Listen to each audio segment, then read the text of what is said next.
Praise lord. మీ అందరికీ దేవుడు నామమున వందనాలు. బాగున్నారా?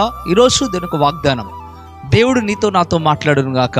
చూద్దామా? కీర్తన గ్రంథం 23వ అధ్యాయం 6వ వచనాన్ని మనం చూడగలిగితే దావీదు మహారాజు ఈ రీతిగా మాట్లాడటం ప్రారంభిస్తున్నాడు. ఏమంటున్నాడంటే, చిరకాలము యెహోవా మందిరంలో నేను నివాసము చేసేదను అని చెప్పడం ప్రారంభిస్తూ ఉన్నాడు. దావీదు అంటున్న మాట, చిరకాలము నేను దేవుని సన్నిధిలో యెహోవా మందిరంలో నివాసం చేయాలి, నివాసం చేసేదను అని ఒక డిక్లేర్గా చెప్పడం ప్రారంభిస్తూ ఉన్నాడు. ప్రియమైన దేవుని బిడ్డలారా, ఈ ఆదివారం రోజున మీరు దేవుని మందిరానికి వెళ్ళడానికి సిద్ధపడుతూ ఉన్నారా? దావీదైతే అంటున్నాడు, చిరకాలము దేవుని మందిరంలో నివాసం చేస్తానని.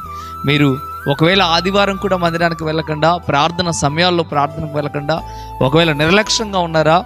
దావీదు కలిగినంత భక్తి మనందరికీ కలిగి ఉండాలి.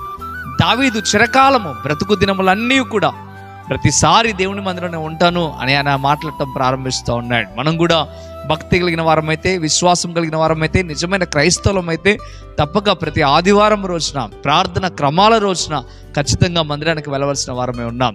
దావీదు ప్రతి అవసరంలో దేవుని వైపు దేవుని మందిరం వైపు చూశాడు. మనం కూడా మన ప్రతి అవసరంలో దేవుని వైపు దేవుని మందిరం వైపు చూడటానికి సిద్ధపడాలి. ఈ రోజున ఒకసారి ఆలోచించండి, అర్థం చేసుకోండి. నిజంగా మనం దేవుని వైపు చూస్తున్నామా? దేవుని మందిరానికి వెళ్ళడానికి సిద్ధపడుతున్నామా? మందిరం యొక్క విలువ మనకు అర్థమవుతా ఉందా? దావీదుకి అర్థమైంది కనుక గొర్రెలు కాసుకునే వాడిని కాస్త దేవుడు మహారాజు స్థానంలో కూర్చోబెట్టాడు. ఆయన చిత్తాన్ని నెరవేర్చడానికి దావీదును ఉపయోగించుకున్నాడు. ఈరోజు నిన్ను కూడా దేవుని చిత్తం నెరవేర్చబడటానికి నిన్ను ఉపయోగించుకోవాలి దేవుడు అంటే తప్పక దేవుని మందిరానికి వెళ్ళడానికి సిద్ధపడాలి, దేవుని ఆరాధించడానికి సిద్ధపడాలి, దేవునికి సమయాన్ని ఇవ్వడానికి సిద్ధపడాలి. ఎప్పుడైతే నువ్వు ఆ రీతిగా చేస్తావో దేవుడు తన చిత్తాన్ని నీ పట్ల నెరవేర్చి గొప్ప స్థితికి మారుస్తాడు. ఉదయకాల సమయంలో తేటగా దేవుడు నీతో మాట్లాడుతూ ఉన్నాడు. ఎక్కడైనా మందిరాన్ని నిర్లక్ష్యం చేయకు, ప్రార్థన నిర్లక్ష్యం చేయకు, దేవుని నిర్లక్ష్యం చేయకు.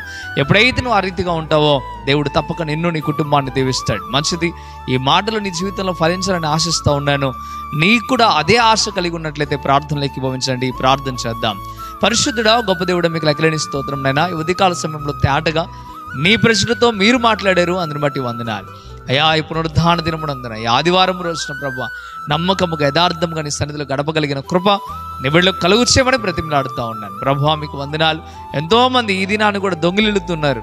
ఆ రీతిగా ఉండక నీ సన్నిధిలో గడపగలిగిన కృపని బిడ్డకు దయచేయమని. అదే రీతిగా ప్రభువా, దావీదుకున్న ఆశ మాలో కూడా ఉండుటకు సహాయము దయచేయమని అయ్యా. నీ కృప చేత నీ కుటుంబాలను అయ్యా మీకు వందనాలు. ఎవరైతే ఈ మాటలు విన్న ప్రతి ఒక్క బిడ్డ యొక్క హృదయాలను మీరు చూస్తున్నారు కనుక వారందరినీ దీవించి ఆస్వాదించి మేలు చేయమని యేసే నామములో మిక్కిలి బతిమలాడి వేడుకుంటున్నాము తండ్రి.